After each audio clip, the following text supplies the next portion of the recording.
Hello and welcome. Thank you so much for joining us. It is great to be able to stream and to be here with so many friends. And Jyuni isn't here yet, but I'm sure she is coming soon, and we will add her when she gets here. So for now, let's go ahead and introduce. Today, we're just doing atheist Christmas traditions. What do atheists do for Christmas? So we have today, oops, wrong way. Diana, Lavender Lady. And we have Purple, Rhymes with Orange. Hello. And we have Kitty. Hi. Should I purr next? Yes, Ooh. yes, definitely. Ooh, cool. With a tongue ring, no less. Oh, no. Very good. Very good. Okay. Well, today for a stream, I wanted to do something that was a little bit lighter, a little bit more fun. I've tackled some rather heavy topics recently, and sometimes I get people asking, why would atheists celebrate Christmas? I mean, that's a Christian thing, not an atheist thing. And personally, I used to ask that question myself when I was a believer, particularly when we would watch Harry Potter. I thought, why are these people at Harry Potter celebrating Christmas? They obviously don't believe in Christianity. So why are you celebrating Christianity? And part of the reason I felt that way is because I really looked at Christmas from the Charlie Brown perspective. What is Christmas all about? And Linus giving the answer of the whole Christmas story. But that's only a very small part of what Christmas is all about. Christmas is so much more. Christmas is about family. Christmas is about love and joy and peace on earth.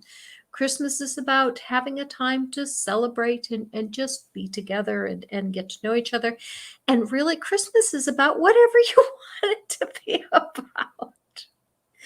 So, as a fairly new atheist, I'm having to learn some new traditions for Christmas. And everything was always so centered around the nativity, and now the nativity is even gone from the tree and from the yard.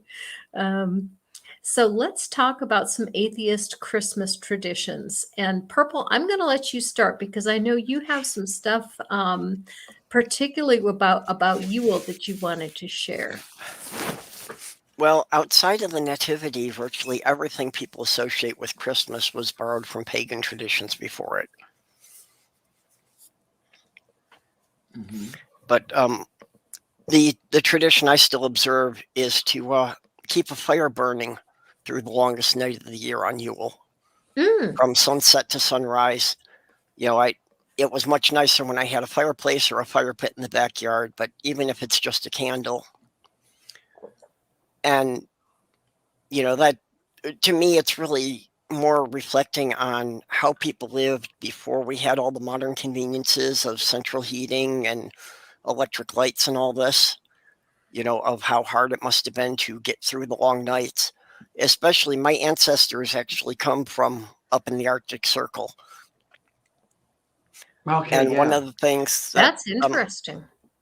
One of the things that my grandma always did was to keep a lantern burning in the porch. And she lived on a rural road that it was like, 2 miles between houses. Mm-hmm. And she would always leave a lantern burning, all winter, all night long, just in case somebody happened to get caught in a storm on the road. And yeah, there were a number of times that she woke up to find a stranger on her house, and just to a Scandinavian community, this was just a normal thing to do. Okay, then. Just to be a lighthouse if anyone got caught in a storm. Well, didn't some groups, or whatever you want to say it, keep a candle burning in the window, allegedly, so the Christ child could find them? But it was essentially, as you described, just somebody who needed a place, a refuge or something else, could see the candle in the window and say, okay, maybe I could stop here. Yeah, I'm not sure specifically which groups that would have been, but I read a Max Lucado book that was kind of along those lines. It also kind of goes along with the verse about entertaining angels unawares, that Christ might come to your house in the form of a beggar or a lost traveler or whatever. So Uh-huh. yeah, keep something lit so that they can find their way. I got a question for you, Purple. I have a gas fireplace. Does that count? Well, you have to work with what you have. So yeah, but I do miss the fact that I just, don't have a place with a wood burning fireplace. It was always a special thing to me anyway. Mm-hmm. And also just, I don't remember most of my childhood. I've got a lot of it blocked out, Mm. but most of the good things I remember were playing literally on the fire hearth. Mm-hmm. So the fireplace has just always been very special to me. And, it's something I wish I could have. And if I were to ever buy a house, I have to have a wood burning fireplace. Well, if I win the lottery, I will buy you the house with a wood burning fireplace, so long as I can use the guest room if I ever come visit. Oh, of Hey, that course. sounds like an equitable trade. Yeah. No, honestly, I if I ever got fuck you money, I would be doing what I can to make life better for a lot of people. And that would be my thing. If I buy you a place, I just want to be able to come visit and know that I cannot have to pay for a hotel. Yep. Well, and what Mage is saying here, that yes, this was very common, all across Europe, was that just somebody paying for their lodging for the night just by telling some good stories. Mm-hmm. Okay. Mm-hmm. Yeah. And I mean, I wonder how many, people who celebrate Christmas, like especially coming from a Christian background, ever stop to wonder where the 12 days of Christmas came from? If, Christmas is the day Jesus was born, why is it 12 days of Christmas? The reason why is it's the 12 days of Yule. It actually started right before the winter solstice. Oh. And would continue on until New Year's. And that is actually where those 12 days come from. It is Mm. yet another layer of paganism to Christmas traditions. Thank you. So- I learned something today. All right. I always wondered where that came from. Yeah, no, it's another thing stolen from the pagans and slapped with a Christian label. Okay. Yep. Well, also during that time in between the solstice and the new year, by Nordic legend, is also the time of the Odin sleep. That this is the worst of the winter because for 10 days out of the year, Odin has to rest and recharge his power. Mm. And the Janyar, the frost giants, know that this is when Asgard is most vulnerable, so they always launch an attack. So all the gods are called back to Asgard, and the mortals of Earth have to fend for themselves through the worst part of the winter. Mm. All right. I And like it. I always forget, but each night was representative of a different thing. Like one of them was Mother's Night, where you would essentially do offerings maybe to Frigg or thinking and remembering a female ancestor. One was like a devotional night where you would make a vow, think like a New Year's resolution, but this is a vow you're making to the gods. So you're meant to Okay. keep it. It's not, I vow I'm going to go to the gym, and then a month later you stop going to the gym. No, this was something that you are meant to keep. The third one I think was remembering the dead, and 9 of them were like the 9 noble virtues. But again, don't ask me to name them because I honestly can't remember. But it is definitely something interesting to look into. Like Norse pagan Yule traditions, and see that there's parallels there to other traditions you might recognize from that time of the year. Okay, then.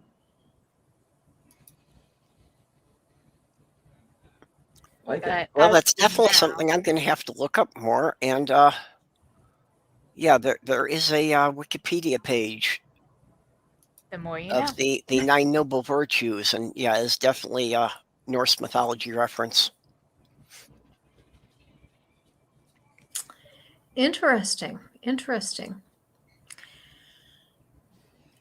I think a lot of the celebrations with regards to winter solstice really originate in the fact that the harvest that you celebrated at harvest time, that food that was stored is starting to rot. Yeah. And it's not going to last through the winter. And the only way that you can use all that food is to have a big celebration and have everybody eat it. Okay. And try to put on as much fat as you can, because there isn't going to be any food for a while. A way to get through lean times. Mm-hmm. Yeah. Yeah. Mm-hmm.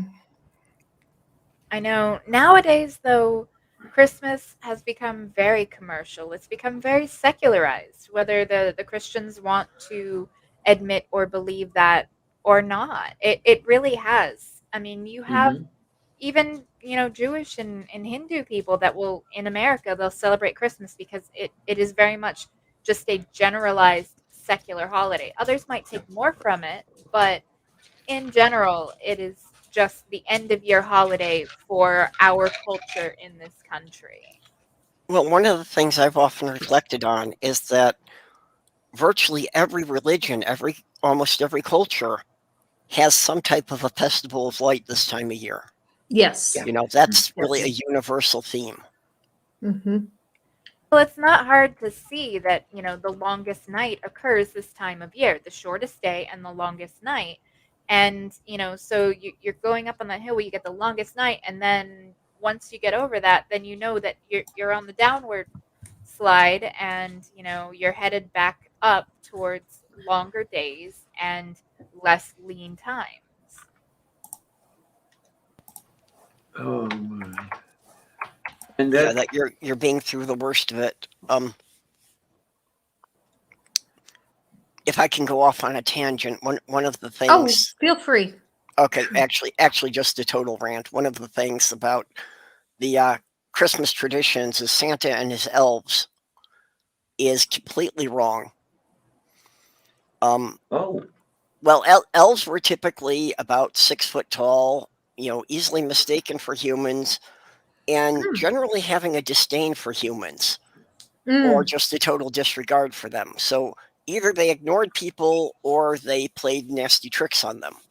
Mm-hmm. They were not helpful.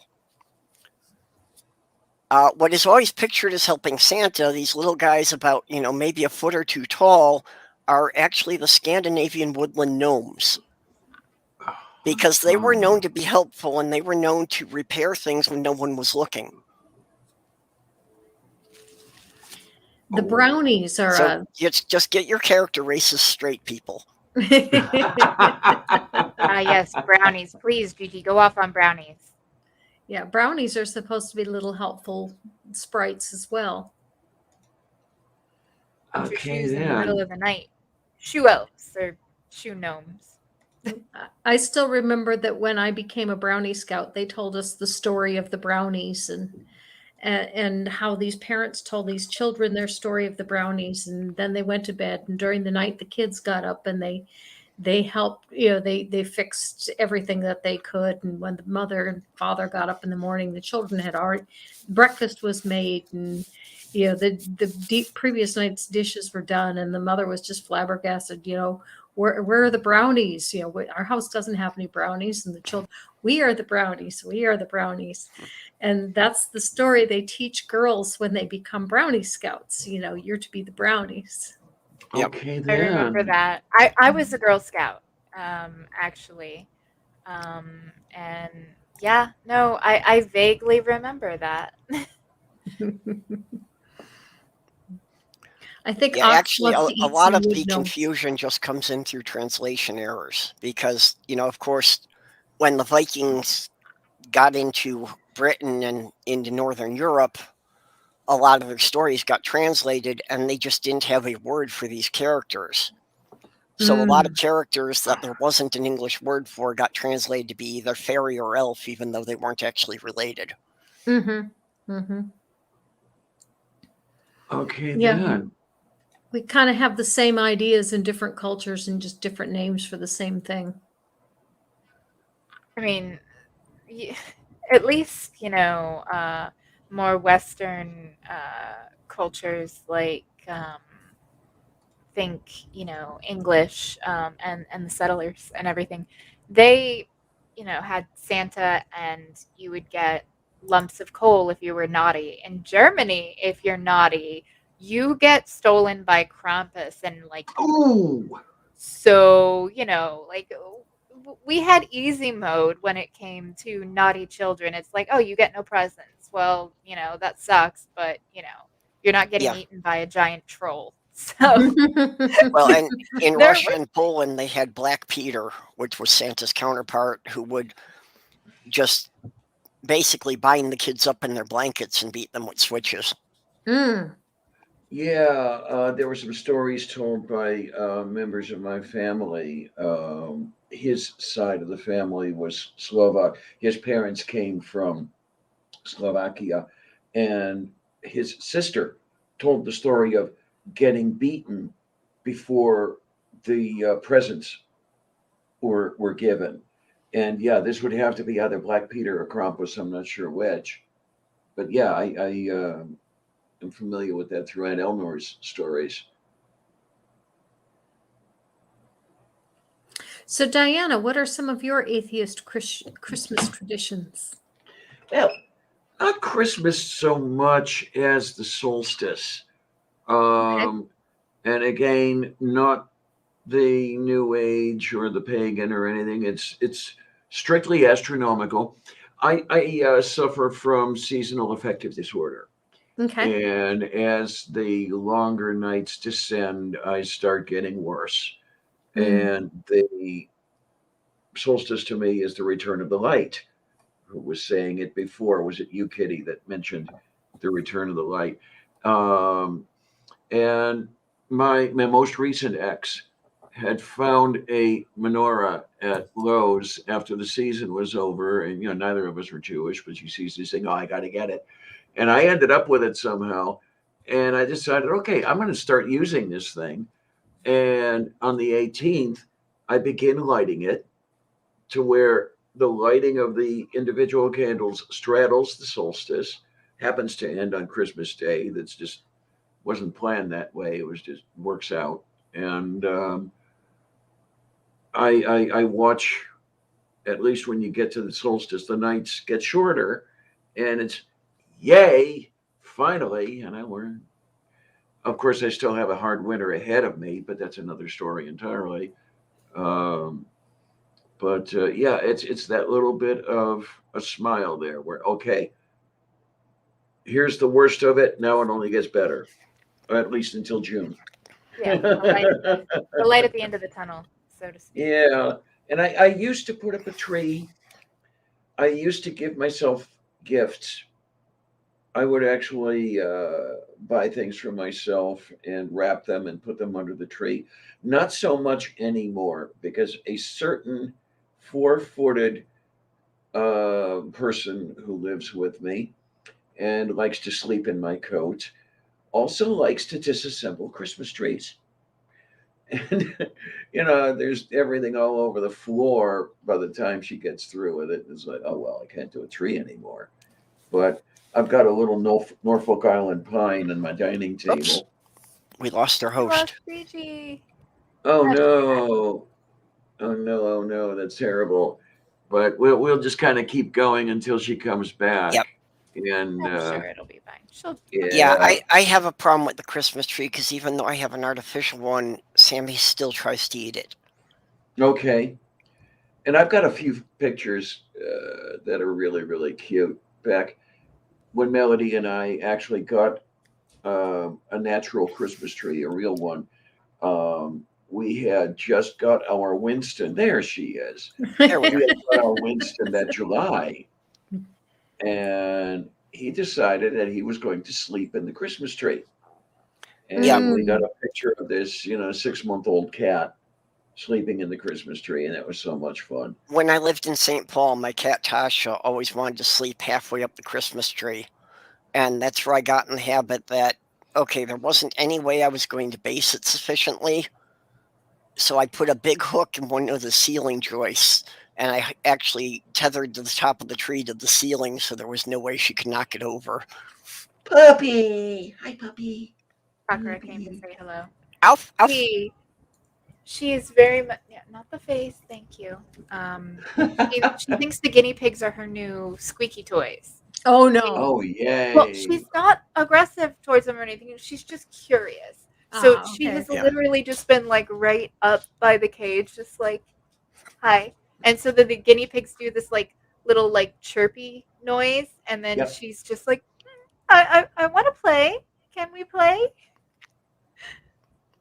It's adorable. My wife and I had guinea pigs many, many years ago. Well, she had already had the pigs when we got together, and yeah, they'd be in the box in the kitchen. Hi, how are you?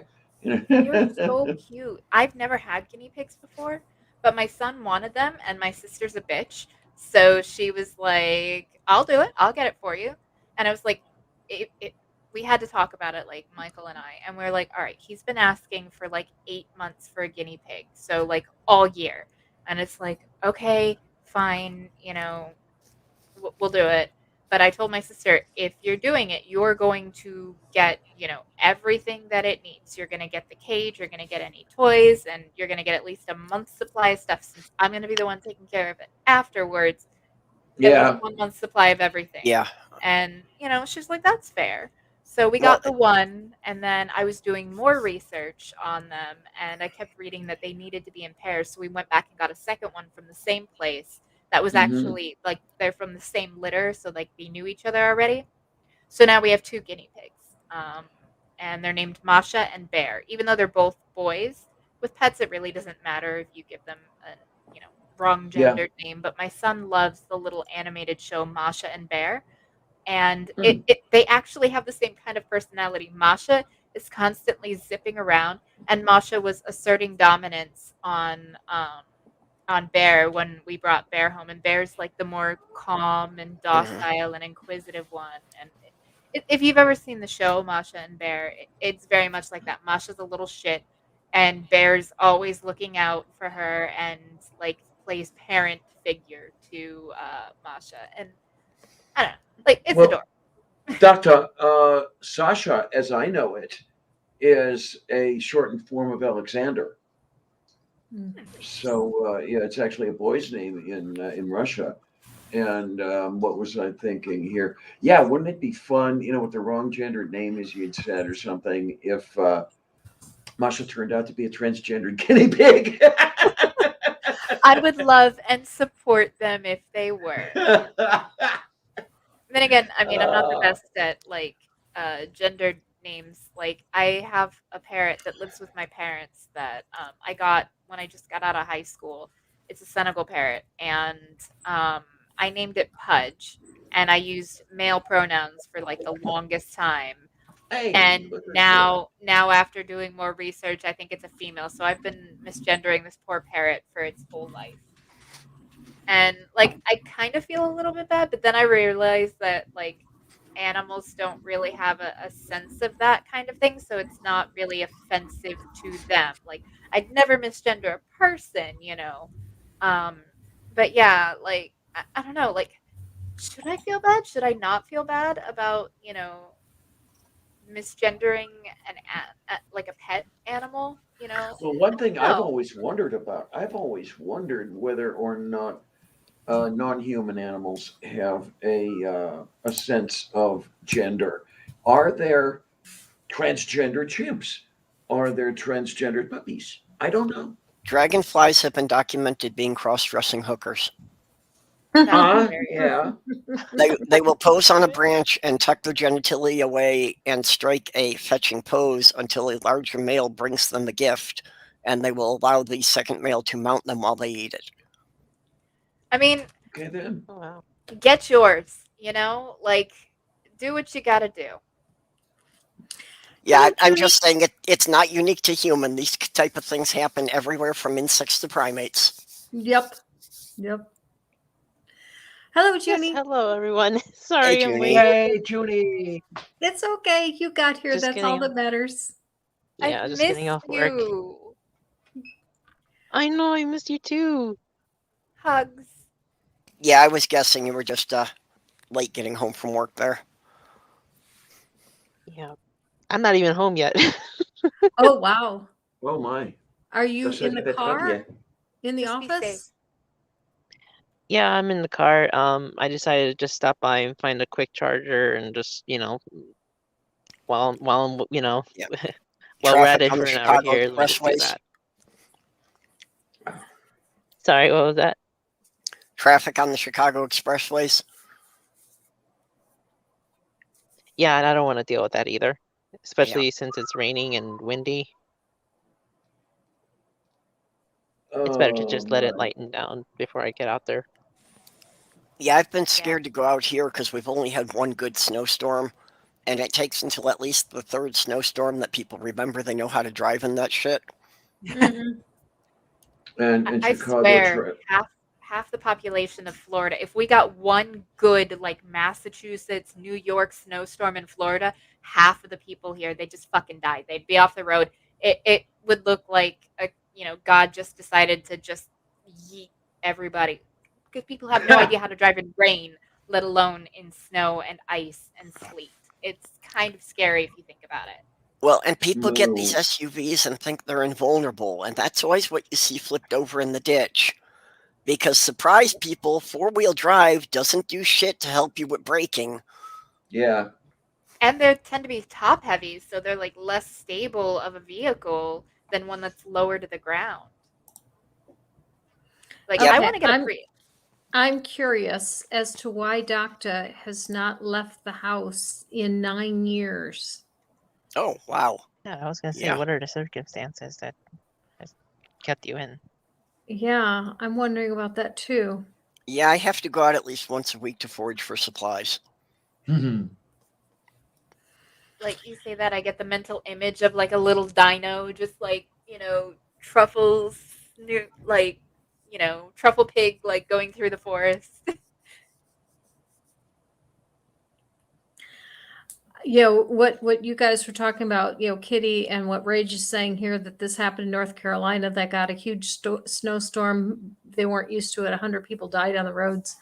The first time I saw snow outside of Wisconsin, now I lived in Wisconsin for the first 21 years of my life. I got married and moved straight to Texas because my husband was active duty Army.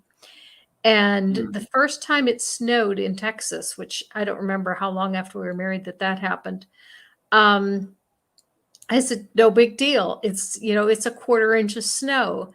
And I went to the grocery store. I got back and I told my husband, do not go outside. Do not go anywhere near the road. Those people do not know how to drive in snow. They are sliding everywhere. Even though you know what to do, they are going to hit you. Mm-hmm. Yep. Yeah, Yeah, and normally that's on what I days keep like telling that. people. It doesn't matter how good a driver you are. You can't account for all the idiots moving around you. Yeah. Mhm. Very, yeah, I wouldn't go out on days that I know that I wouldn't trust any other people to be driving in. You could literally be the perfect driver. There's still a 2-ton hunk of metal that someone else is responsible for that could come at you like a projectile weapon. So Yeah. Dr. Osiris, I'm just glad that you're here with us. And if you can't get out of the house, we will be your community. Yay. Yeah, I didn't realize we had anybody that was such a literal shut-in here. Yeah, I didn't either. But that's the kind of things of, why I'm really pushing for the Christmas Day marathon, that, I know there are people who are just stuck home alone that, just need friends to talk to. Mm-hmm. Yeah, I was talking to Granny earlier in the green room, and the other thing that is good about it, I will admit, it's good for me. Not only are there people out there who want or need or whatever company, I get to have company by being on air and saying Merry Christmas to all and to all a good night. So it works out great for both of us, all of Well, us. not just Christmas, but while I was in Michigan, it was finding this online community that really kept me sane. Mm. Otherwise, I would have devolved into alcoholism pretty fast there, because Wait a this minute. was the only way I could ever get an intelligent conversation. And just what Oh. is your definition of sane? Well, remember, I always get after people for using that N word when I'm in the room. Just Yeah, don't there call you go. anybody There you normal when go. I'm around. Yeah. Oh my. Like, I even Yeah, have to usually- admit, I wouldn't want to go out in snow. Like, honestly, I haven't driven in snow in a long time. It's been years. So if it were a little bit of snow, maybe, but like if it were really snowing, I would not feel safe driving, even though I'm confident I'm a good enough driver and I know what to do. There's a certain amount of muscle memory that comes with it too, of like Mhm. quick Yeah. reflexes. And when you're not doing it on a regular basis, like you're better off just staying home because you're putting others in danger as well as yourself. Mhm. Oh Well, yeah. Yeah, Sloth Girl does not drive in the snow or the rain. If there's any bad weather, I have to drive, just Okay. because she's aware that her MS has started to progress to the point that her reflexes may not be as quick as they used to be. Yeah. Diana, you reminded me of something with that comment of "to all a good night," Yes, dear. which is that growing up, my mom always read "'Twas the Night Before Christmas" on Christmas Eve before we went to bed. And I have not done that in decades because for me, Christmas was so celebrated on the Nativity that when my kids were growing up, I always read Luke chapter 2 to read them on Christmas Eve before they went to bed. Oh, okay. So yeah, that would be a good idea to switch back to "'Twas the Night Before Christmas." At one time I had it memorized, but I haven't read it in decades. Yeah, same. I I had love it that memorized at one story. point, but I don't know if I Because could do it from memory it's or really not. sweet Yeah. and secular. What's funny is, if I remember correctly, I forget the name of the person who wrote it, but I'm given to understand that by the time it was over, he hated it for some reason. I'm not sure if that's the case. Someone correct me if I'm wrong, please. Ox, I'm a Yankee too. I was born in Worcester, Massachusetts. Thank you very much. There you Worcester go. Memorial Hospital. So, Jyuni, what are some of your traditions for Christmas? Well, that's the thing. I haven't had much of a traditional thing, before. Oh, no, sorry, after my grandmother passed away, because it used to be that, we would all go over either her house or one of my uncle's house. But that's the thing, when you there's a chain in the family, and if those links are destroyed, or if they're broken, you're really left on your own, depending on which link you are in that chain. Mm-hmm. Yeah. So Yeah, I remember it's been a while since I've done really anything. Um, I'm even trying to do like new Christmas traditions as well. So I'm open to any recommendations other than just watching movies, because that's what my immediate family would do, is just stay home and watch movies. Okay. Well, Okay. one thing that I like to do with my son is arts and crafts, making different ornaments and decorations and like handmade gifts to give to family members. And considering you're already an artistic and crafty person, that might be something to incorporate. Make some, holiday decorations and, homemade gifts. You can even make, flavored salt to give as like housewarming gifts. It's really not that hard. You could take some salt, add like a little bit of, you want coarse salt, and add like some hot sauce or some Worcestershire sauce or some, lime juice, what have you. pretty much any seasonings that you want, and you mix it really well so it's all incorporated. It'll be like wet sand. Then you lay it out on parchment paper, set it in the oven at like 200 to 250 for about 5 minutes or so, stir it around a bit, and then rinse and repeat until it's dry. And then you can just crack it with a spoon to break it up for larger chunks, coarser salt. Or you can, if you want it a little finer, whiz it in a food processor and you'll get a much finer grain.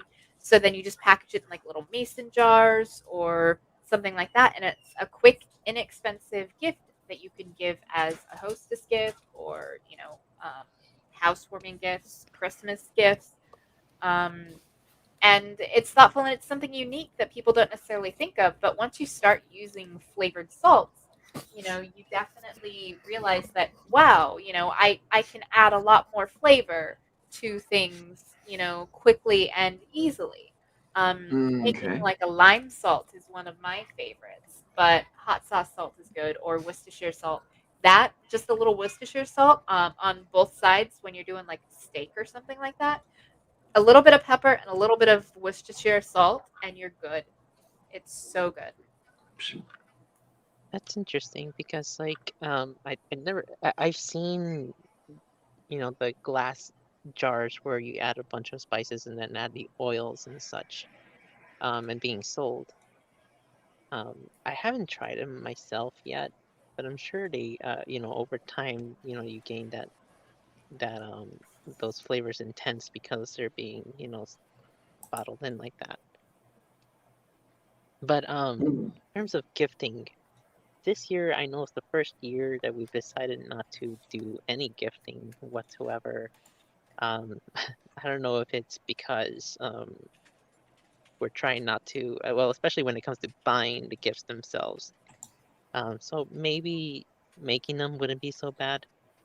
But I think we just don't want to give into capitalism after like the push for, buy, even after the shortages and, as like what we saw, with Kentucky, people's lives were lost and still were being pushed to get those candle gifts orders Yeah, okay. on time. It's like, what? I think people have crossed the line with that one, and it's like, I honestly think that, Amazon should be brought up on charges. Like, those deaths were needless. And, like, I know we wanted a lighter topic and everything, but no, you do bring up a good point. Those Amazon workers, I honestly feel they were murdered. Like, at the very least, negligent homicide, because they knew that that tornado was coming. People begged to leave and they would not let them. Yeah. They should be brought up on charges for that. I But back to disagree Okay. with you, Kitty, for this reason. Yeah, they begged to leave, but on the other hand, I would have looked at it and said the Amazon building should have been the safest place to be. I think it was reasonable to think that they were keeping them safe by keeping them in the building. Maybe. I don't know. But I mean, that is definitely something that we could have a discussion on later, because I think that is definitely, back and forth. Like, I respectfully disagree, but we can have a good conversation on that later. Definitely. Yeah. well, Hi, I would Johnny. hope that, every other building is, ready for winds like that. Okay, Mhm. Johnny, actually, this is Wester because it's the opposite of Easter. Yeah, there you are. Oh, okay. Yeah, I have to wonder, the building collapse in Kentucky, if that is going to have any impact on the building that's going up in my backyard. About a mile from me, Amazon is building a distribution center. And I know that the weather here is not exactly like it is in Kentucky, but sometimes we get some pretty heavy winds. And I'm just wondering, I'm hoping that they might review what's happening, and if they need to make any changes in construction, that they would. We'll see what happens. Yeah, I would think they would try to, at least think or consider looking I- at their Yeah. floor plans at this point. Well, and I have no hope that they will do that. Because they will do whatever is the absolute bare bones minimum. Because Yeah, like Yeah, that's cheap happening. unfortunately. materials and Very little Part of the thought onto them. problem is that weather patterns are changing, and a lot of states are getting weather they never had before, so their building codes are not made to address them. Yeah. Tornado Alley is shifting further eastward. Can't speak today. Yeah. Well, and they're getting snowfall a lot further south than they normally did. Still not here in Florida. It was like 70 something degrees outside. You know, like we've had incredibly warm winters, like incredibly warm. We hit almost 90 degrees like last week, and it's absolute insanity when you think about it. It is December, you know. Yeah. Well, that's here. We're getting rain today. This is Minnesota. It's the middle of December. It should not be warm enough to rain. This should be snow. You're right. Yeah, you should be 90 below by now. Yeah, Yeah, here below we're at 0 60. temperatures now would not be unusual. I'm not sure, but I think it's the case that we have not yet touched the 20s here in Pittsburgh, which we should have by now. I We think did get today a couple of was- days that we got down in single digits, Okay. Mm-hmm. And that's what I would expect for December here. Here in Florida, we're usually in the 60s to, set like low 70s around wintertime, and then we'll get, when cold fronts come through, then we'll dip down into, at the lowest, the high 30s. But those are sparing, like only a few, maybe a week worth of those days for the entire winter, where it dips down like into the 30s and 40s. But we're not really getting even like to our normal temperature. We are a good 10, 15 degrees higher than our average normals for this time of year. We always have warm winters, just not quite this warm. It very much feels like spring, not winter. Okay, Almost a Doctor has a question. He says, I'm sorry if this is a bit off topic, and it is not. It is exactly on topic. How many people in the United States put up Christmas lights? And putting up Christmas lights is definitely a tradition in this country. And not everyone does it. But at least if what I see is typical, I would say almost half put up at least something, if nothing else, at least a candle in the windows. I would say about 10%, put up some kind of a significant display that's worth going out and looking at. My own house, we have lights up. Robin did them this year. And it's just kind of an abstract string of lights that kind of goes across the shrubbery and around some trees. It isn't anything, but it's fun, and we can look and say, "Hey, we got lights up. There's lights up." We did. I mean, there are also a lot of places in the U.S. where they'll have competitions, or they'll actually work with local bus lines so that you can actually take a bus and pay a small fee, and they will drive you to all the different areas where they know there's lots of people with decorations. And it's something that you can do every year, as just a fun family outing. I don't know that they're doing it now with COVID. Well, in Florida, they probably are because, COVID. Florida. In a lot of towns, the local newspapers or radio stations will sponsor contests like that for people to vote on who has the best display. See, I didn't think there was that stuff still going on. I thought that was like a thing, either late 90s or something for the 90s or 2000s. Oh no! I think you still have it. I think it's more in smaller communities, though, not so much the big cities. Yeah, Okay, a lot of the neighborhoods do it. Our neighborhood association has a contest, but the prize isn't worth the trouble. But it's really more for bragging rights than anything else. Although I Your would light say bill that around is half is worth about more. right from what I've seen as well. I was gonna say your light bill is worth more than what you get. Yeah. Well, and what's become really popular now are those, giant inflatable things for lawn ornaments. These 8-foot tall Santas and snowmen and things. Oh, I have a story about that. Okay, Oh. so my parents and my sister, like Christmas lights. They love doing it, decorating for Christmas. So they had this whole display. They go to plug in the big inflatable Grinch that they have, and it's not working. The motor's burnt out in it or something because they plug in and they just circulate air in them. And my sister went to multiple different Walmarts to find the exact same one that they had, and none of them had them. She tried to order it online, and then it processed, but then they bounced it back saying, nope, sorry, we can't fulfill this order. So I went to several Walmarts. Like, she's up in Daytona, I'm here in Orlando. I went to several different Walmarts looking. Finally, I go to one Walmart not far from here, just because I hadn't been there yet. And I am looking, and they don't have any on the shelves, but they have a display model up on the thing. And so I went and I asked the guy, and they're like, well, we have to go ask the manager. So I went to the manager, and I was like, can I please have that display model? Can I buy that, since there aren't any more, and I've gone everywhere looking? And she's like, yeah, if you don't mind waiting. And then I was, laughing because I called my sister's like, I found it, I got it. And I was like, and I got to be one of the rare, can I talk to your manager that wasn't a shit show? Where it was actually nice. And like the manager was just dying laughing after that one.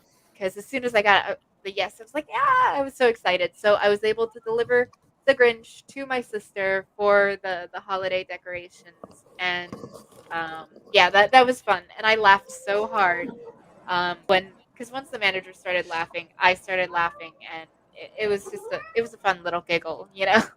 So it's the Grinch that made Christmas. There you go. They had so many for Elf and National Lampoon's Christmas Vacation, but zero of The Grinch. And I'm like, those two movies are kind of overrated. Maybe a hot take, but I think that they're not that great. I did not like the live action Grinch at all. In my canon, it is only the original 60s cartoon that exists. There That's you fine. go. Oh, I was obsessed with the Jim Carrey's Grinch as a kid. I'm gonna ruin everybody's day though. So imagine the live action Grinch, and the Grinch goes up to Mount Crumpet, and he stays there like the entire time. He does not leave that mountain until he goes to steal Christmas. And all of the Who's trash, things that they played with for a day or two and then just decided they didn't want anymore, they yeet it all to Mount Crumpet. Where did Max come from? If the Grinch didn't go down the mountain until he went to steal Christmas, Max was one of those gifts that got yeeted to Mount Crumpet. Yeah, and that's why I have been, reminding people for weeks, do not give live animals as gifts. Okay. If somebody's going to have a pet, they really need to select it themselves. So, I mean, if you want to, a lot of shelters and humane societies can do gift certificates, but you're giving someone a tremendous obligation that they have to take care of for years. Mm-hmm. So they have to decide that they are ready to commit to that. Mm-hmm. And props to my sister. She didn't just go out and do it. She actually talked to us. We had the discussion, and Richard did pick out the guinea pig that he wanted, and my sister just paid for it. And she, paid for all of the accessories for it and everything like that. And Richard got to pick them out, and I knew what I was getting into. Yeah. And as long as she discussed it all with you before she told the kid about it. Yes, Yeah. And she did. But we knew my son wanted one because like I said, he'd been asking for the whole year that's what he wanted. And it's kind of hard to say no when a kid is that consistent with what they want, especially if it's something within my power to give him, Okay, then. But that's Kitty? just me.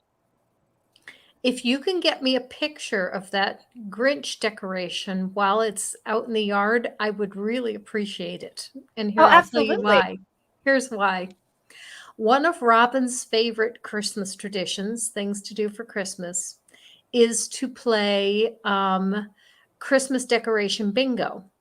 And the way you do that is you go online and you get a bingo card, and then you drive around the city looking for the different Christmas decorations on the bingo card, and see if you can find enough to get a bingo. And they said the decoration that they always have the hardest time finding is a Grinch decoration. Really? So we'll I start got out you. with the Grinch. I'll be there tomorrow. My son's therapy is down the street from my parents' house, so I will literally be driving up there tomorrow. So I will. I got you. Okay, very good. Very good. So we'll be all set for bingo this year. Moo. Now, see, back when I was a kid, we didn't have the big inflatable things. We had to make an actual 8-foot tall snowman. We Mhm. rolled the snowballs over the neighbors' yards. We rolled it until we collected all the snow on the block. Mhm. And it took 5 of us to push the snowballs. And then we had to rig up a ramp system to get the middle ball onto the bottom ball. But yeah, when I was a kid, we literally made a snowman that was over 8 foot tall. It was 8 foot 3 inches, and the local paper came out and took a picture of it. All Wow. That's right. awesome. Nice. See, when I was a kid, my grandmother actually passed away on the day after Christmas, literally a week to the day after my 7th birthday. Because if anyone didn't know, December 19th is my birthday. Oh, Um, happy birthday. thank Couple you. days early. Happy birthday. It's fine. But yeah, so as a coping mechanism, like my mom was already really big into Christmas, but losing her mom, she was diagnosed with an inoperable brain tumor around Thanksgiving and died the day after Christmas the same year. So it was really quick, and it was not pretty. And so my mom just threw herself into Christmas that time of year. So, days of baking, all kinds of cookies and treats, and lots of decorating. And my dad, who, was a general contractor, had his own business, he would go and buy these different little like Christmas train sets and like the little Christmas animatronics. He built this giant case with like a plexiglass front, and he put all the things, and he would get my mom a new one every year to add to the display. And it was just this rolling case that had a plexiglass front and lights all strung up in it with fake snow all over. It was basically just like polyfill, like stuffing from a stuffed animal, but all throughout the thing. And so they would bring that out every year. And my dad, would just go all out with the Christmas decorations because it meant a lot to my mom. And then we would, do Christmas Eve with my aunt and uncle before he passed. And she would have a Christmas party every year on Christmas Eve. And then Christmas morning, we would do gifts and everything. And then it was an open door policy, as are all holidays with my parents. There's always tons of food, and anybody that we know is more than welcome to come and, be around people and, enjoy food and drink and merriment. And then the day after Christmas, my mom would take us to the mall to go shopping. And like as when I was a kid, that was it. The day that it was the anniversary of her mom passing, but she made it about spending time with us, having a girls' day, going out and shopping at the mall, which is something we didn't go to the mall very often. It just wasn't really, our scene. But I remember getting a Furby one year on the day after Christmas because Oh they actually no. stocked them just that day. So I got a Furby, um, and I loved that thing. I spent months working with that thing, and it talked really well. It was great. And then my aunt from Massachusetts, who has a very thick Bostonian accent, like started talking to it, and it legit, like dead ass said, no like loud sound, and went beep. She flatlined my Furby that I spent like 8 months playing with, and I had to Aw. factory reset it. Oh, this is I one of love the it. upsides of giving people gift cards. Is if you give them gift cards, then in January they can go to the after Christmas sale clearance sales, and they can probably get twice as much on them. Oh, Yeah. absolutely. Yep. Some people think that gift cards are you didn't put any thought into it, but in a way, I think that it is really thoughtful because you're not getting something that someone doesn't want or doesn't need or doesn't fit. You're instead giving them the option to get whatever they want. I mean, it's in a way, the most thoughtful. Like, I mean, handmade stuff I think comes out ahead just because you put a lot of, heart and soul into it, making it. But a second, I think, would be gift cards because, again, they get the choice. They get the freedom to do whatever they want, Oh yeah. Most I of my mean, vast Lego collection is due to the way that Target used to always grossly overstock the toys for Christmas. And I would go in January and February and I would be able to buy the stuff at like 75% off. Mm-hmm. You know, and I'd have a couple of sets that I would play with, and I'd have some I would just put away in the closet because after 2 or 3 years, people would buy them from me at the original retail price. So then I was selling them for 4 times what I paid for them, and that's how the hobby supported itself. Okay. One of my favorite places to go on the day after Christmas when my mom would take us shopping was KB Toys. Granted, it's not there anymore, but I loved KB Toys way more than Toys R Us. Like, Toys R Us was fine and all, but KB Toys was where it's at because they had the more niche toys. It was that and Radio Shack, but like I was the weirdo that actually liked getting those little like circuit board ones where you could make like a Morse code thing or you could make a light bulb like light up. I liked those kinds of I things. remember getting that 40-in-1 electronics kit as a gift for Christmas. Oh, it was so good. That was one of the Yeah. best gifts I got that year. It was so good. I that's the have thing a that's not. Oh, fun I'm sorry. I have a fun story of something that we used to do when I was a kid for Christmas that parents can't do anymore. You'd get in way too much trouble and it's way too dangerous. But back in the 70s, we used to do this.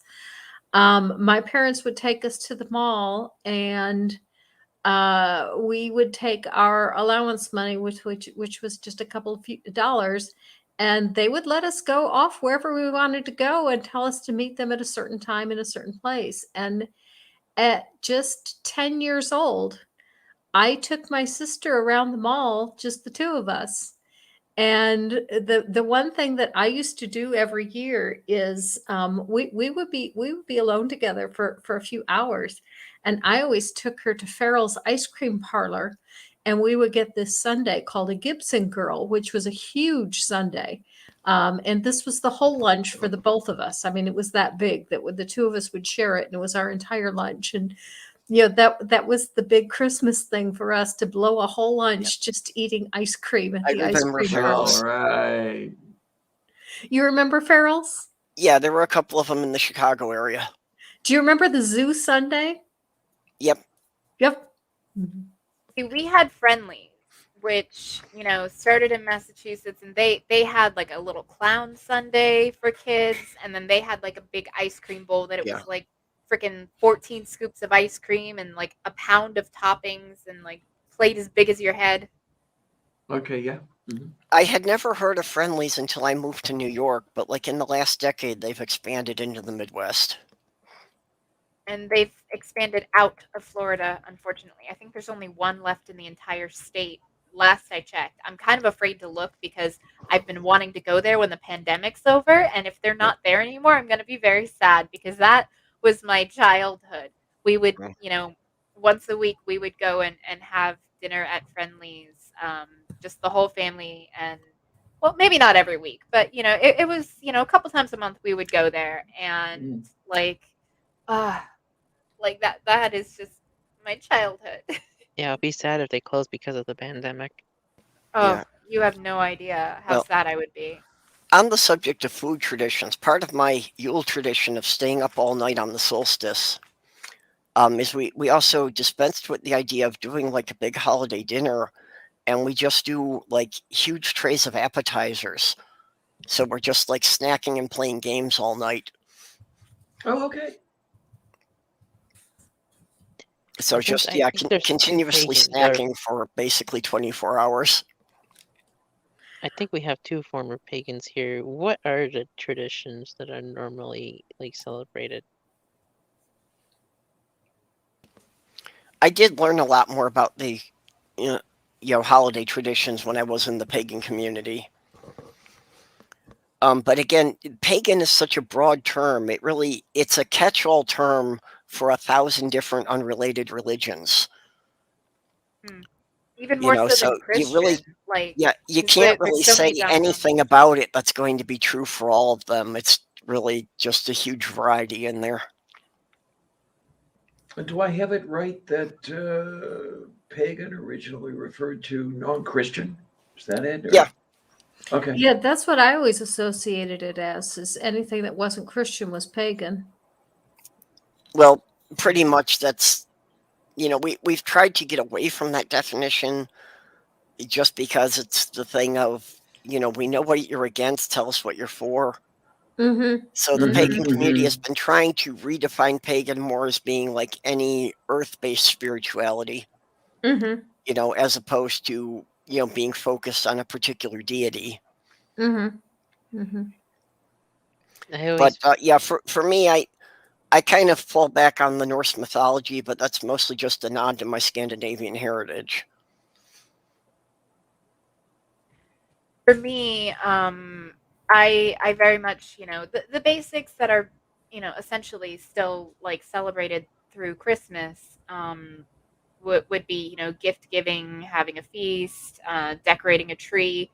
But when I was a practicing and believing Wiccan, I would go above and beyond, and I would actually set up an altar around this time of year and essentially just pray and do ritual for positivity for the coming year. Just kind of a general banishment of negative and welcoming of positive things. So, out with the old and the bad, and bring good vibes coming for the new year. Um, but that was just me, like, personally. Like, I was a solitary practitioner. I only did the coven thing one time, and I didn't really get along with the people. So I was Yeah, like, I'd rather just do my own thing. Like, if it were full of dudes, like, I've gotten along better with guys my whole life. I would much rather hang out with guys than other women, because, women can be kind of catty, and, Meow. yeah, and not in a good way. And it's just, yeah. I tend to clash heads with women a little bit more than I do with men. Men, I just feel more at ease with when it comes to just friendships and hanging out. I participated in group rituals occasionally, but I never joined any organized group. So that I was really a solitary for my whole time. Although, you know, it was nice to have the sense of community. And one of the big things was that I got into a group called CUPS, which was Coven of Universal Unitarian Pagans. And a big thing there, one of the holiday traditions was them doing basically a secret Santa collection of people making donations, you know, and just helping out as many families as they could within the community. Mm. And I love well, that. at the time when I get into that, I was, you know, more into the toy collecting. That I was actually I had founded a Transformers group that was originally the Minnesota Trans Fans and has expanded to be the Midwest Trans Fans. Cool. You know, and I was also in a group for adult Lego fans. So when I got involved in the Secret Santa and I mobilized the toy collectors for it, it was like in 1 year we literally boosted the toy donations by about 8 times what they had ever had. That's amazing. You go, girl. Is the transcript still active? Yes, it was Transformers one of the group? things with moving back to Minnesota I was looking forward to, but group activities are still suspended until further notice. Okay. Okay. Robin because is of just COVID. really into Transformers. That's why I asked. Yeah, well, that's they had been meeting, you know, once a month in Rochester until all the lockdowns started. Mm-hmm. I miss Rochester. Yeah, it's a bit of a drive for me here, but you know, once a month I would do it for the group. Yeah, well, It's sorry actually, to make you drive all the way there. yeah, it is something I take some pride in, that there are several hobby groups that I started that are still going. One of them being the Minnesota Historical Gamers Association, which actually started in 1982 in my sister's basement. And they have still been meeting weekly at a game store in St. Paul, again, except for COVID.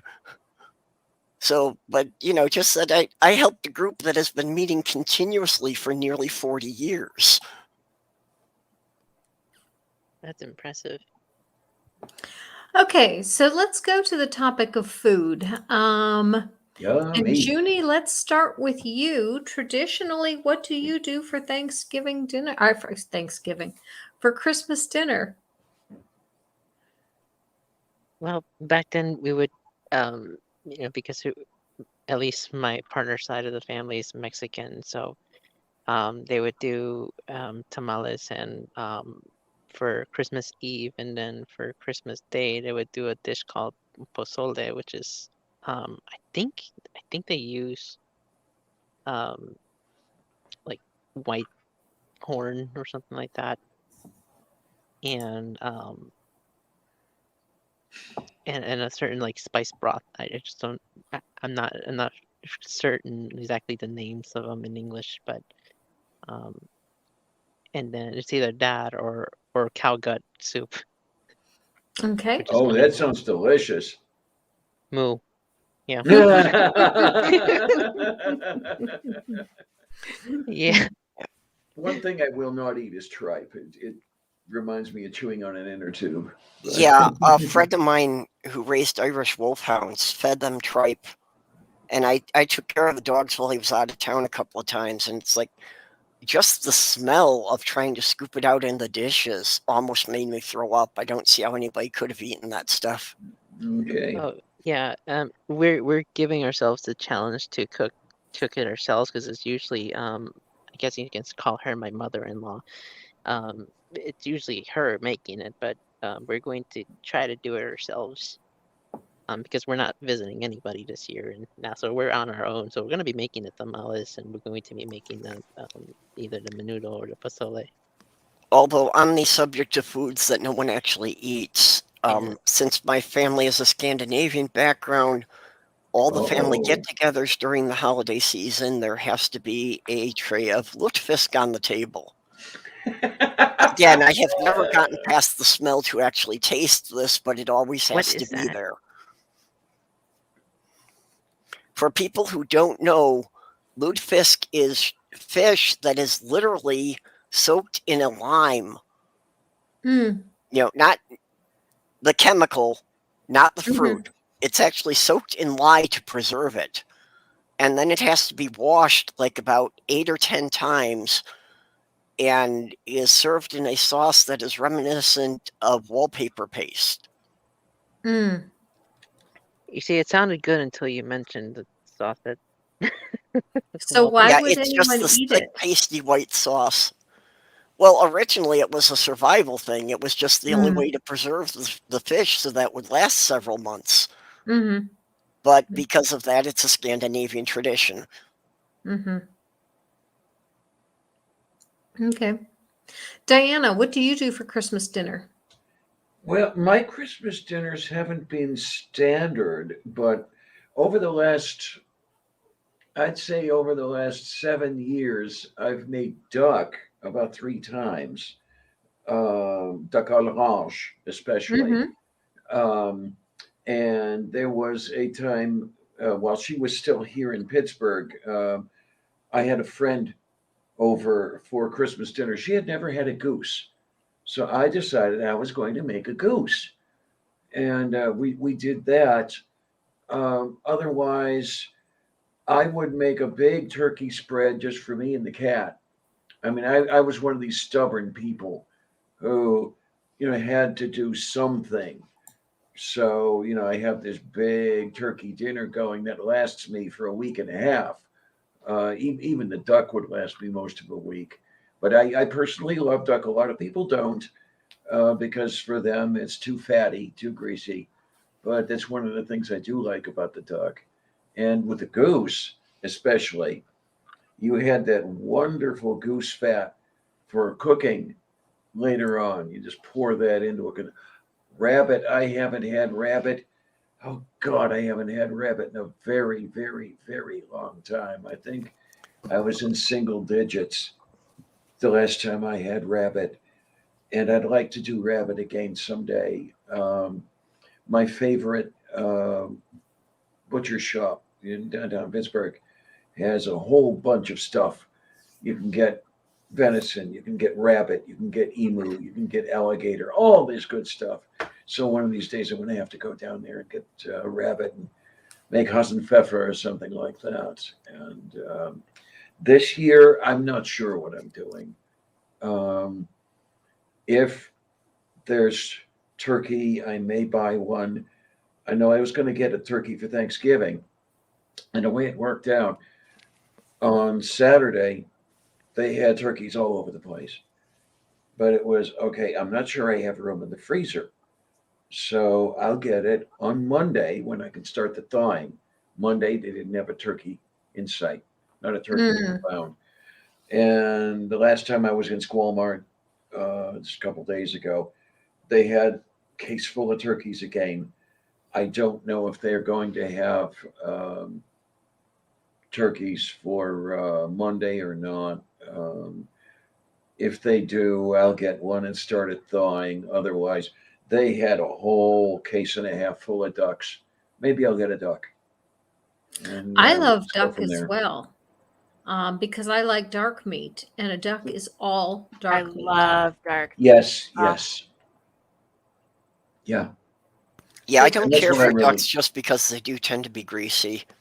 The trick to cooking the duck is to put it on a broiler over a roasting pan and let the fat drip out of it. Yeah, Yeah. now that would probably be good that way if it's on a rack so that it's not sitting in the grease while it's cooking. Mhm. Right. Oh, Or you get crispy absolutely. skin too. Yes. Oh, my word. Fried duck skin or especially fried goose skin. Yeah, you I fry can't it like remember if I've bacon. ever had goose. Oh, you've got to sometime.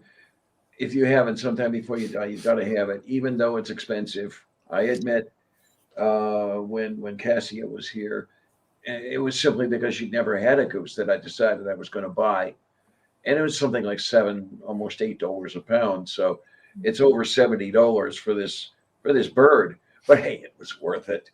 Well, The way then we're she going to have liked to it get and you everything. here for a holiday just so you can make a goose for us. It sounds like good. That sounds like fun.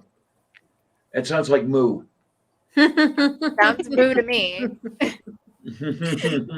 Kitty, what do you do for Well, Christmas dinner? Sloth Girl has already said that if you were here, she'd be your sous chef for doing the transgender chef. Hey, there you go. That's great. Well, hey, I'll tell you what, pack everybody into the truck and come on down here, you know.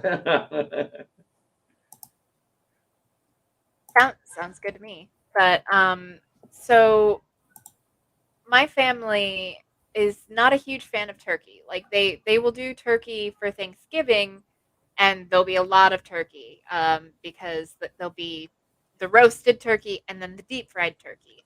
So come Christmas, nobody wants turkey anymore. So it'll usually be ham that we end up having Okay. for the Christmas meal. And so ham and mashed potatoes, sweet potatoes, pie and all kinds of stuff. It's basically like second Thanksgiving, but swap out the turkey for ham, and that would be the Christmas thing. And my dad will do the cooking. And when I was a wee little baby kitty, like still in diapers, and we lived in Massachusetts, my dad had a restaurant actually, and then moved down here to Florida when I was a kid, and he got into a different field. So my dad's really good at cooking, and he just will spend the whole day cooking. And again, like I mentioned earlier, it's an open door policy. If somebody doesn't have a place to be, it doesn't matter. Anybody's welcome.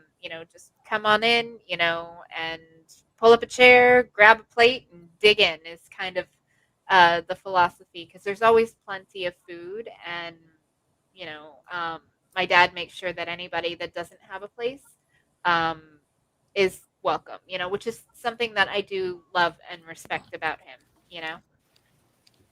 One thing I miss is when my most recent ex and I were still together, her father would come up here for Thanksgiving and very often for Christmas, and we'd have a spread.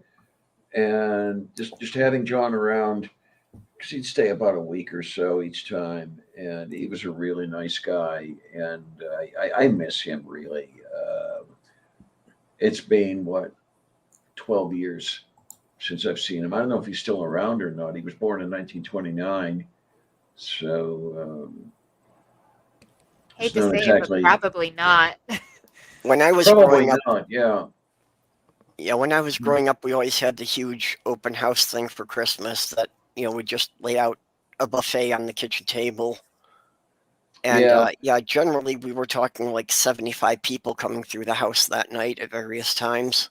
Wow. Like Wow. random strangers Um, or like people from the neighborhood? Well, just everybody from the neighborhood and, everybody from my dad's union.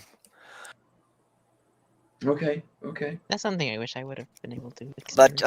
I remember one Christmas morning that we were, trying to clean up and actually found somebody asleep under all the wrapping paper. Oh no. And, Oh, well, dear. nobody could identify this person. We didn't know who it was. So it turned out that my brother had gone to church. It was a friend of his, but no one else knew him. So we just had this Okay. unidentified person sleeping in front of the fireplace, and no one had any idea who it was. That's Oh, adorable, no. and sounds like the start to either a slasher flick or a Christmas Hallmark movie. Yep. Now, what was interesting is I come from an Eastern European background. His side was Slovak, her side was Polish, but Babka, his mother, was rather superstitious. And when she had everybody together, the family numbered 13. You couldn't seat 13 people at the table. So a family friend would always be invited. We called her Aunt Irene, but yeah, she wasn't even blood related or anything like that to any of us. Um, but that was the thing. Yeah, you always had Irene Swan at the table, that extra person to make it 14 such that it wasn't 13. And, what can I tell you? Yeah, all kinds of good stuff. And of course, the holidays were the drunk uncle days. Yeah, Oh I, I yeah. yeah. come I come from a long line of alcoholics.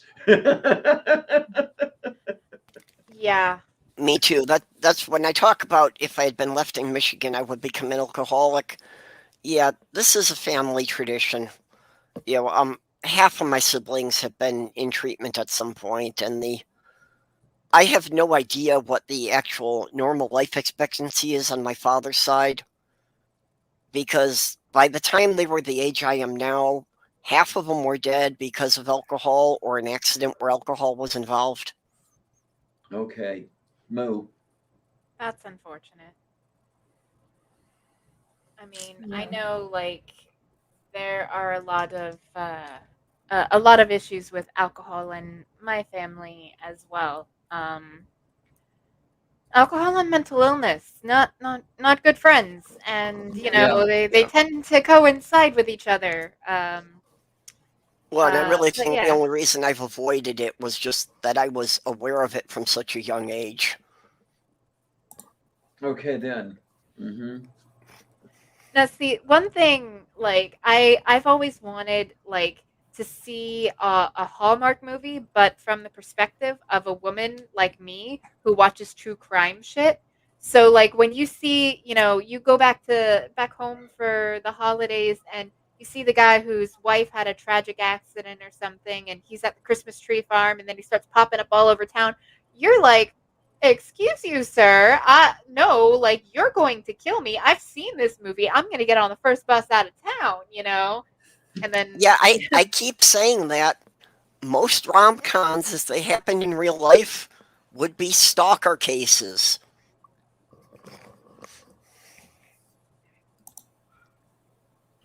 I don't understand, like, don't get me wrong. I love to read like supernatural, like romance novels and stuff like that. Like some of my favorite books have been in that genre, specifically the RH genre. And if you know me, you'll understand why. But anyways, um like there's one thing to enjoy it, when it's like a fantasy world kind of thing, but like when you're talking about something that is, real life, or it's meant to be real life, it's not an alternate world where fairies and vampires and magic exist. It's, every day. Like Hallmark movies kind of creep me out a little bit. I mean, they always have like, I'm not the only one though, right? Like Please tell me you're not the only one. Yeah, well, I mean, is the Home Alone movie part of a Hallmark, movie? I mean, I honestly believe that Kevin McAllister grew up to become Jigsaw. Like, I will die on this hill. Kevin McAllister grew up to become Jigsaw. Okay. Oh, jeez. Why? Because of the traps? Yes, and because if you actually look, almost all of those traps were lethal. Or at least quite a few of them were lethal. Oh, yeah. I know there's a YouTube lawyer here, Legal, big Oh legal yeah. channel. He actually did a video on it of basically knocking off like all of like the crimes that were committed in Home Alone, and so you see just like the number keep going up and up and up of like Yeah, these he's are done like that reviewing a number serious of movies. crimes. And yeah, no, like Kevin McAllister was a monster. No, don't get me wrong, he was bullied, and I understand that like he's not as bad, as in the most recent Home Alone. They made a remake of Home Alone that's supposed to take place in the same universe as the originals. And Kevin McAllister in it has basically, he runs a security firm like for like home security, and his brother Buzz, the like annoying, dumb jockey one, is now a cop, which I mean makes sense. Um, and the new kid in it is this little British kid, and he's an actual little shit. Like he's terrible, and the parents, like they're not even real burglars. The movie's called Home Sweet Home Alone, and they're not even real burglars.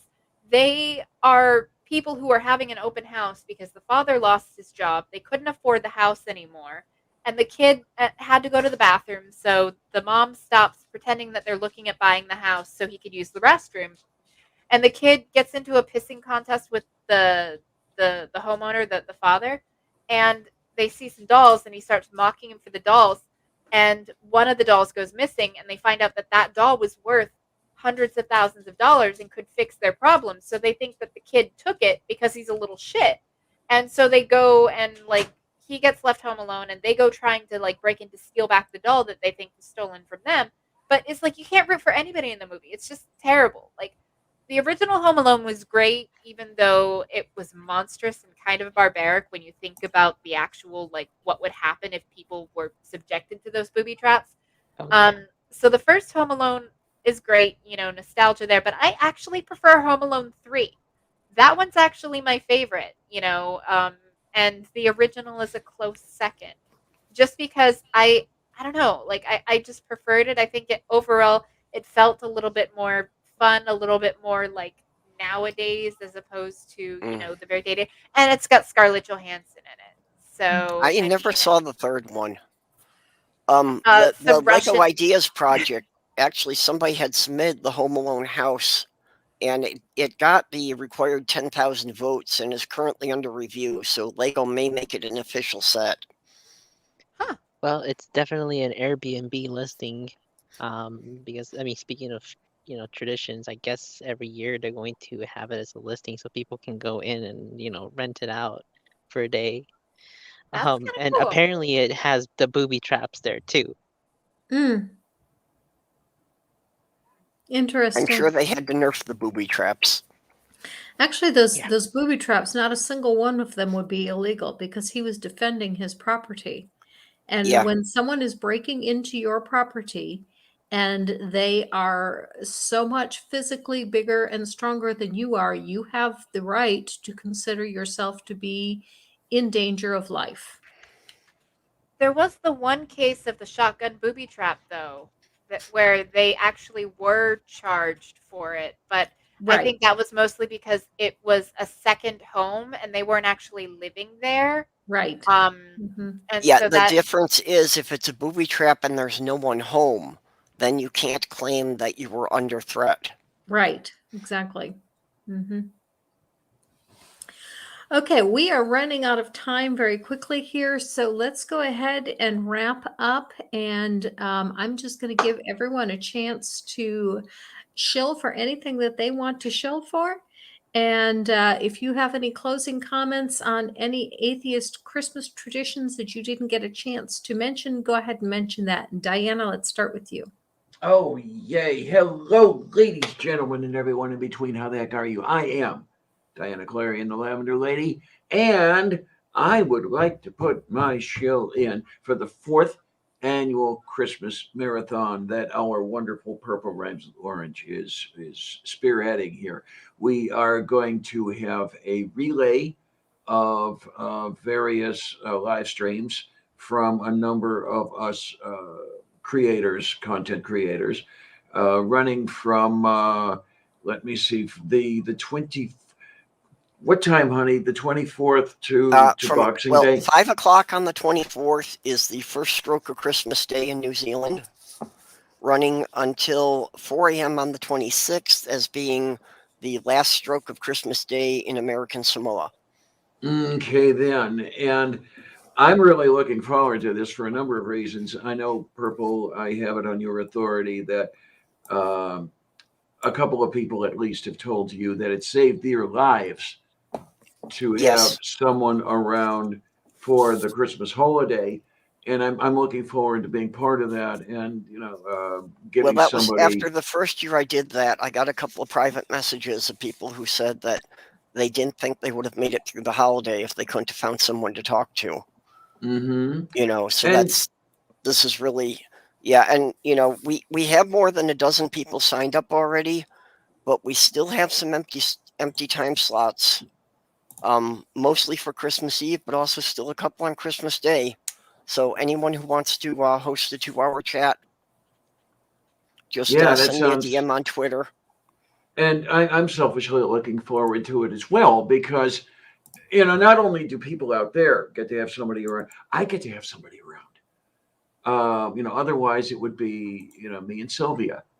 And that would be the extent of it. Now, Sylvia's great company and everything, but still, it's nice to be linked, at least electronically, to other persons.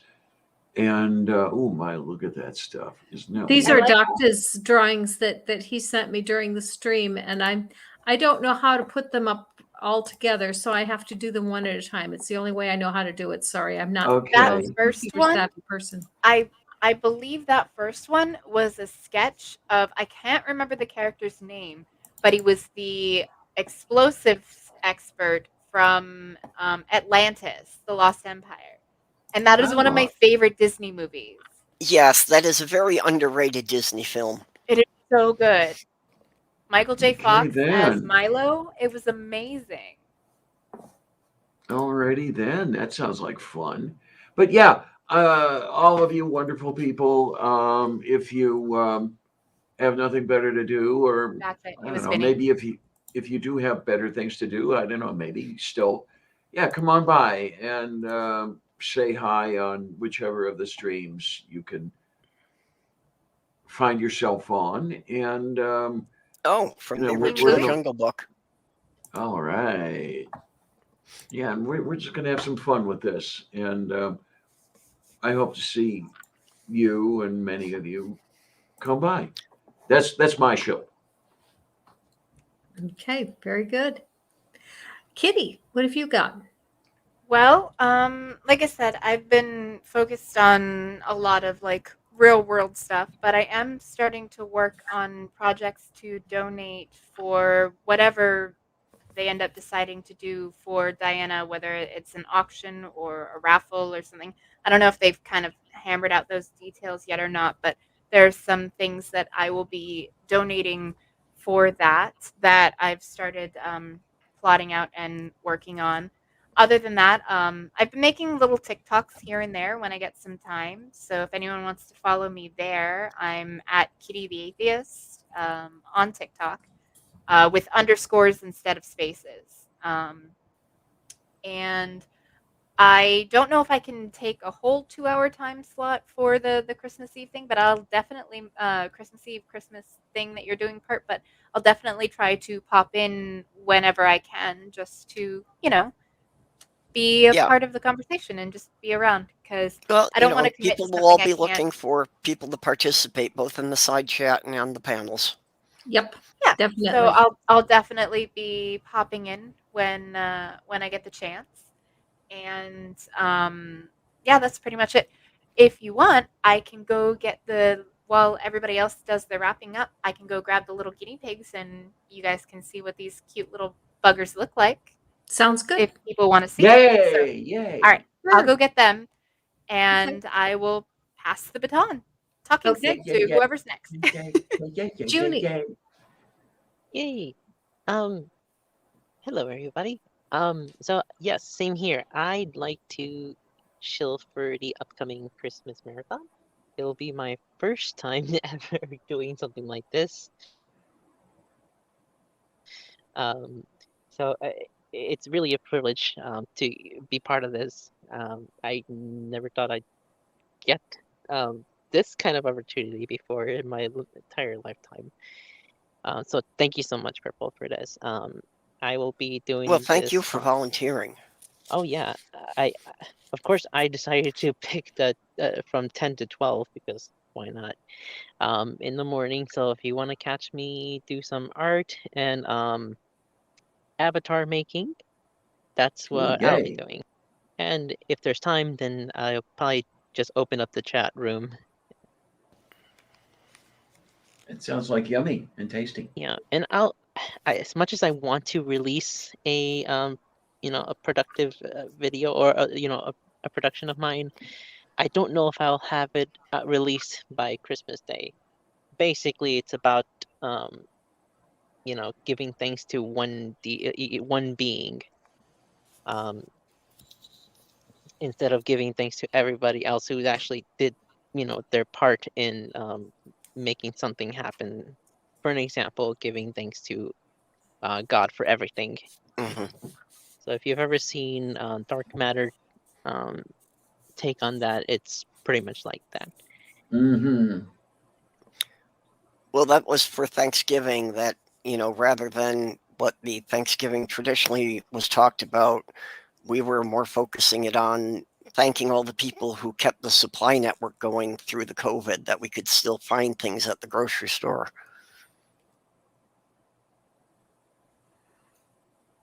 Okay. Purple, tell us a little bit about what you have going on. Obviously, you have the stream. Well, yeah, the Christmas marathon's been pretty covered, so that would be redundant. But tomorrow evening at 6 Central, Granny's going to come on with me, along with Pirate Kitty and probably a couple other people, to kind of discuss the downsides of promoting the Santa Claus myth. Uh-huh. Ooh, wait, That's what going to time be is it? interesting. Mhm. Okay, so I got the little babies. They're still not super used to being handled yet, but this one's Masha. Oh, what Hello, pretty Masha. coloring. And I love that orange patch on his face. yeah, it's a little calico. And then this is Bear. Hi, Buggy. Hey, Hi, buddy. Bear. It's okay. There we go. That's what I So was this trying is to do. There Bear. we go. Yep. I'll show Masha Mhm. again. Come here, Masha.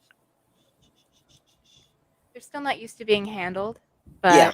this is the first one that Richard picked out. And then he decided he wanted a second one. So that's Well, where Bear came and what you really should do is, try to pet them or handle them for a bit each day. And then Mhm. after you've handled them and you're putting them back, you should give them some treats so they Oh, I was develop a about to. positive reinforcement with it. Mhm. Yeah, no. Like this is just temporary. I ordered a little smaller like cage that will because the cage they're in is huge. It's Yep. like 49 inches long and like 30 inches deep and 2 stories. So there's lots of room in there for the little cavies. But you know, having a smaller one for when we clean the bigger cage and for socializing them. And you see what I mean about Bear being the inquisitive one? Like he's Yep. like poking his little nose up, Well, But and one of the nice thing about guinea pigs is that Their best treats are your kitchen scraps. Just, give them some vegetable peelings, give them the stalks from the Mhm. broccoli to chew on. Yeah, yeah. And they love zucchini and spinach and bell peppers and Anything with vitamin C, because they do yeah, need because they can vitamin get C. scurvy. They can actually get scurvy, just like Yes. people, if they don't get enough vitamin C. Ah, I didn't And know then they could get that. one thing that I remember, a friend of mine got a guinea pig at one point, and then had to be away from her apartment for a while. I forget why, but she asked me if I would, look after the guinea pig. And what happened was, I had a cardigan, and the guinea pig would like to sit in the pocket of that cardigan. And I had little Piglet tamed so well by the time Tracy got back. She was amazed at it. And I'm not sure she would have done as good a job herself, to tell you the truth. But I have to pat myself on the back for that one. It's so I don't know. Maybe you've got a cardigan and stick the pigs in the pocket. You'll be all set. You hear the little squeaks? Yeah. They make the cutest little noises. Here you go. I had hamsters once when I was a kid. I've never had, anything bigger than that. So this is a new experience for me. And they're so sweet. Like, they're adorable, honestly. We never had guinea pigs, but my sister had gerbils when I was growing up. Oh, okay then. I'm just trying to get them Although used to on it. multiple occasions, I have been called in to pull guinea pigs and chinchillas out of the heating ducts of houses. Oh, goodness. Yep, that'll happen. Okay, and what I have coming up, obviously, I'm doing Purple Show tomorrow at 6. I'm also doing one of the guest streams. I will be on Christmas Day from 2 to 4 in the afternoon. I still have, I did a guest video for Vice Rhino, and I think it's coming out either this week or next week. I do not know for sure. I don't know the schedule, but I think it's coming out very soon. I turned it in about 2 weeks ago. I have a video that I will be releasing either Thursday or Friday, and it's also on Santa Claus. For the next 2 weeks, there may not be a Wednesday night stream. I've got a few things going on in my personal life, and obviously all these other things going on too. And so I'm not sure if I will do a Wednesday stream, but if I do, it's not going to be anything serious. It's going to be just, friends getting together and talking. And then in January, I've got a couple of people that I'm lining up for guests for some more serious topics come January. Oh, yay. Granny, I'm very happy to know that you are going to be a guest, for Vice Rhino's channel. Well, I consider that a complete honor. I mean, that was. Oh yeah. I feel That's very huge. privileged to have been allowed to do that. I'm sure you're going to get an uptick in subscribers. Subscribers, yep. Yeah, if it weren't for Vice Rhino, I wouldn't have known you. That makes sense because my first big, huge boost in subscribers was when he did a collab project with me. For me, it was Godless Engineer. Like, John was more my circle, and that's how I came across UGG. Yeah, Vice Rhino was one of the first 5 atheist YouTubers I started to follow. I think for me, it was like your first episode that he linked. I don't know if it was on Twitter or some page, but I was like, oh, I'll check it out. And it was like the sweetest thing that he posted about you. And I was like, oh, and I was hooked since then, from the beginning. Well, thank you. That's really nice of you to say. Well, with that, we do need to get going. And I want to thank each of my guests for coming. Thank you, Diana. Thank you, Kitty. Thank you, Jyuni. And thank you, Purple. Well, thank you for having me. Seriously. Always a pleasure. Thank you. And I want to say thank you to everyone who is in the chat, to Leanne, to Doctor, to Ox, to Mage, to Almost a Doctor.